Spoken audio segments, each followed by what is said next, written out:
Hello everyone, I hope you all are fine. Welcome back to my channel. So today in this video we are going to discuss about corporate governance. So firstly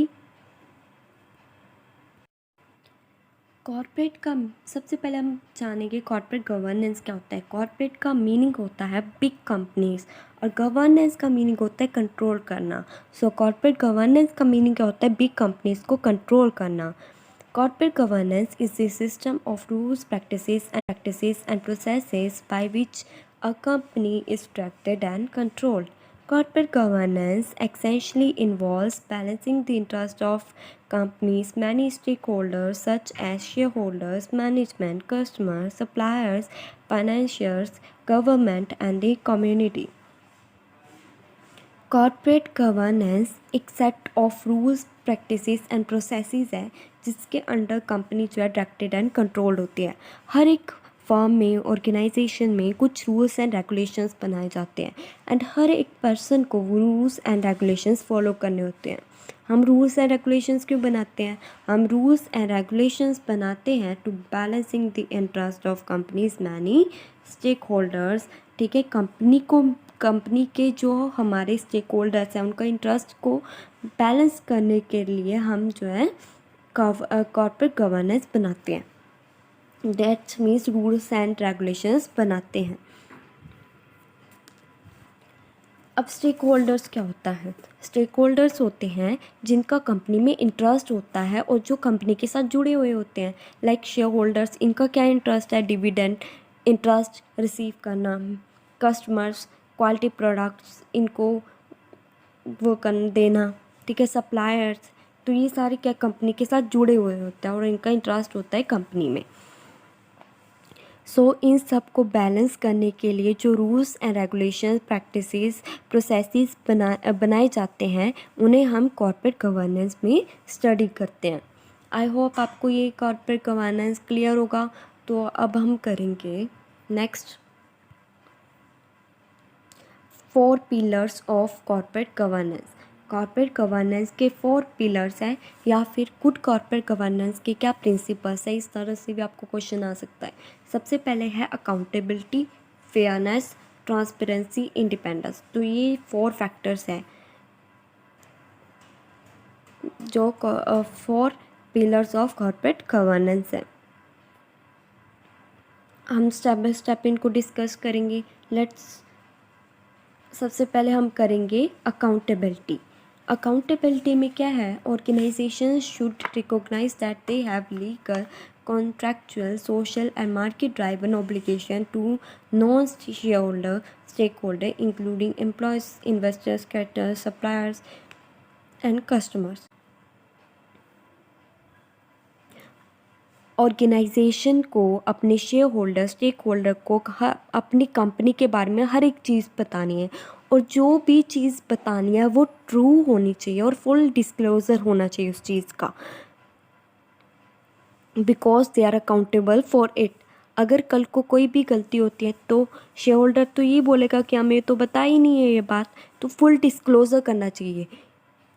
तो कौन फिर accountable होगी? Obviously company accountable होगी क्योंकि उन्होंने हमारी जो investors हैं इन सबको मतलब अपनी कंपनी के बारे में कुछ भी बताया ही नहीं है। लाइक एम्प्लॉयज़ को क्या बताना चाहिए? उनके रूल्स एंड रेगुलेशंस क्या है, उनको कितनी सैलरी मिलनी है, उनके क्या काम है। इन्वेस्टर्स जो हमारी कंपनी में इन्वेस्ट करते हैं उन्हें फाइनेंशियल पोजीशन, बैलेंस शीट उन्हें बतानी चाहिए। वैसे ही हमारे पास क्रेडिटर्स है, सप्लायर्स है और कस्टमर्स है जिनकी तरफ हम अकाउंटेबल होते हैं। तो ये हमने पढ़ा अकाउंटेबिलिटी। सेकेंड पिलर है fairness. Organisations should respect the rights of shareholders and help the shareholder to exercise their those rights by encouraging them to participate in general meeting. So हर एक organisation में meetings होती है और वो meetings किस लिए होती है?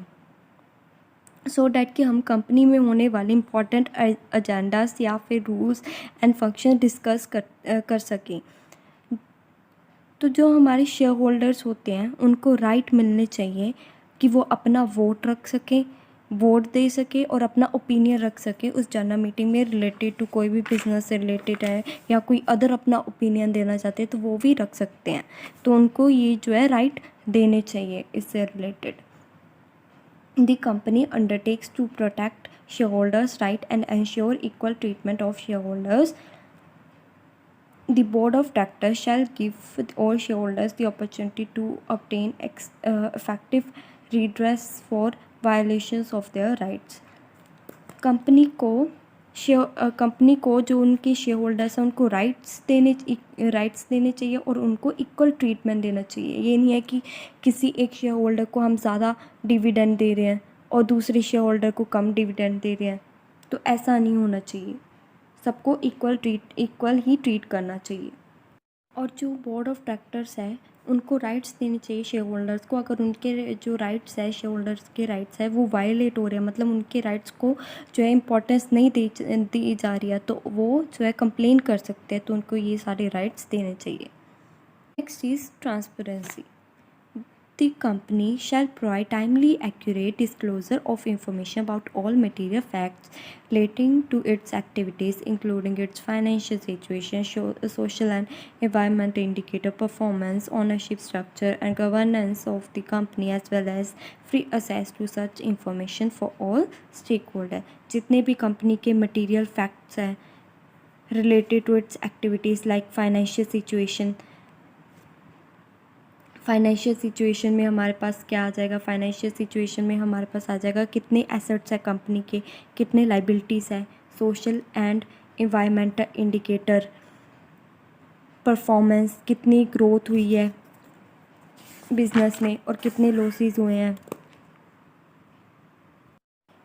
तो इन सब चीज़ों की अपने शेयर होल्डर्स स्टेक होल्डर्स को इन्फॉर्मेशन देनी, और वो जो इन्फॉर्मेशन है वो सारी एक्यूरेट डिस्क्लोज़र होना चाहिए, मतलब ट्रांसपेरेंट वे में सारी इन्फॉर्मेशन देनी चाहिए उनको, हर एक चीज़ के बारे में बताना चाहिए। तो ये किसके अंडर आता है, ट्रांसपेरेंसी के अंडर, कि हमें जो अपने शेयर होल्डर्स स्टेक होल्डर्स को पूरी जो भी इन्फॉर्मेशन देनी है, लाइक फाइनेंशियल सिचुएशन के हमारे कितने एसेट्स लाइबिलिटीज़ है, ठीक है, कितने लॉसेस हुए हैं, ऑर्गेनाइजेशन में कितनी ग्रोथ हुई है, तो ये सारा क्या बताना उनको, ट्रांसपेरेंट वे में बताना, हर एक चीज़ सच सच बताना। तो हमारा लास्ट पिलर है role and responsibility of the board. First of all responsibility क्या होती है, रिस्पॉन्सिबिलिटी ड्यूटीज़ होती है जो हर एक मेंबर से एक्सपेक्ट की जाती है। अब एक ऑर्गेनाइजेशन में हमारे पास board of directors and employees है।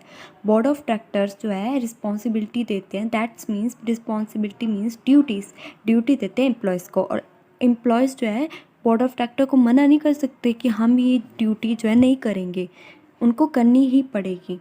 तो ये क्या है, responsibility means duties. The board recognise the right of interested parties permitted by applicable law and seeks to cooperate with such person or companies for their own development and financial stability। हर एक company को उनके rules and roles पता होने चाहिए और उन्हें अपने share holder को लॉ के अकॉर्डिंग उनके डेवलपमेंट और फाइनेंशियल स्टेबिलिटी के अकॉर्डिंग उनके रोल्स डिस्कस करने चाहिए।